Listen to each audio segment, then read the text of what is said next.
இன்றைக்கி நாம் தமிழர் கட்சி தமிழை பற்றியும் தமிழ் வளர்ச்சியை பற்றியும் இவ்வளவு பேசுகிறார்கள். ஆனால் நாங்கள் 2000 பேசினோம். அது 2000 தமிழுக்கென்று ஒரு தனி இயக்கம் நடத்திய கட்சி பாட்டாளி மக்கள் கட்சி. வேகமாக அழிந்து வரக்கூடிய மொழிகளில் தமிழ் 10வது இடத்துல இருக்குது. இதை காப்பாற்றியாக வேண்டும். தூய தமிழ் சொற்களை இங்கே இருக்கக்கூடிய மக்களாகிய நாமே இன்னும் பயன்படுத்தலை. ஒவ்வொரு பெயர் பலகையிலையும் தமிழ் இல்லைன்னு இன்றைக்கு இல்லை, 2000 நாங்கள் போகிறோம். எங்களுடைய தொலைக்காட்சி, மக்கள் தொலைக்காட்சி என்பது இன்று வரை தூய தமிழ் வார்த்தைகளை மட்டுமே உபயோகப்படுத்தி கொண்டு வரக்கூடிய ஒரு தொலைக்காட்சியாக நாங்கள் நடத்திக்கிட்டு வரோம்.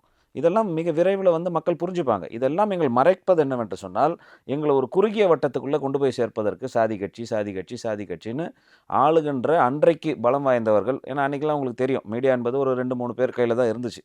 அவர் தொடர்ச்சியாக செய்ததனுடைய விளைவு இன்றைக்கு தான் நாங்கள் வெளியில் வரக்கூடிய ஒரு வாய்ப்பு எங்களுக்கு வந்துட்டு. விஜய் குறிப்பாக அண்மையில் இந்த ஜென்சி கிட்ஸ் அப்படிங்கிற வார்த்தையை ஒரு அரசியல்வாதியாக அவர் சொல்ல ஸ்டார்ட் பண்ணிட்டாரு.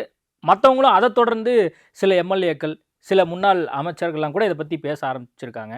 பாமக எப்போ இதை பற்றி பேச போகுது? நாங்கள் முன்னாடியே பேசிட்டோம். அதுதான் இங்கே இருக்கக்கூடியது. ஏன்னா எங்களுடைய பொதுக்குழுவிலே மருத்துவர் அன்புமணி ராமதாஸ் ஜென்சின்ற வார்த்தையை பயன்படுத்தினார்.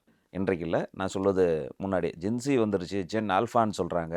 அதெல்லாம் தாண்டி இன்றைக்கு வளர்ந்து வந்துட்டு இருக்குது. அதை நோக்கிய ஒரு பயணத்தை நம்ம கொண்டு போய் சேர்க்கணும் அப்படின்ற பயணத்திட்டமெல்லாம் நாங்கள் முன்னாடியே பேசிட்டோம்.